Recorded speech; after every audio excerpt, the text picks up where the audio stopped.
मंडळी, माझ्याकडे एक छोट्या मुलीचा टॉप आलेला, ज्याला प्रेस बटन होता. तर कस्टमरला ते प्रेस बटन काढून ना तिथे त्यांना बस, हे खरं तर प्रेस बटन आहे, स्नॅप बटन म्हणतात त्याला. तर हे काढून त्यांना तिकडे आपले साधेवाले जे बटन असतं ना ते लावायचं होतं. तर मग आता ते कसं काढायचं हे तुम्हाला मी दाखवते. तर आधी हे जे स्नॅप बटन आहे त्याच्या हे जे दाबून हे कसं प्रेस करून जॉईन केलेलं असतं मागून पुढून.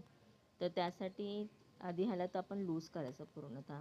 म्हणजे माझ्याकडे ते कटर आहे, त्या कटर मी ते लूज करत आहे.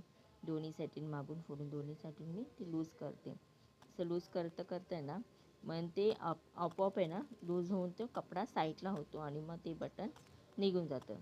तर पाहाच तुम्ही मी कसं प्रकारे हे काढते बघ. अशा प्रकारे आता मी खाली त्याचा प्रेस करण्यासाठी टेबलवर ठेवलेला आणि कटिंग करायचा प्रयत्न करते, कारण की तो कपडा साईड व्हायला पाहिजे म्हणून.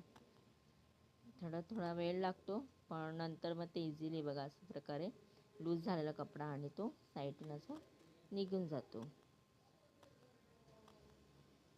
अशा प्रकारे हे स्नॅप बटन मी वेगळं केलेलं आहे बघा, कारण ऑलरेडी त्याला होल केलेलंच असतं, कारण ते प्रेस करण्यासाठी होल असतो तो.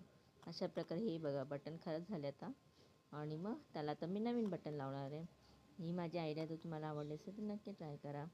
धन्यवाद. हे बघा आता इथे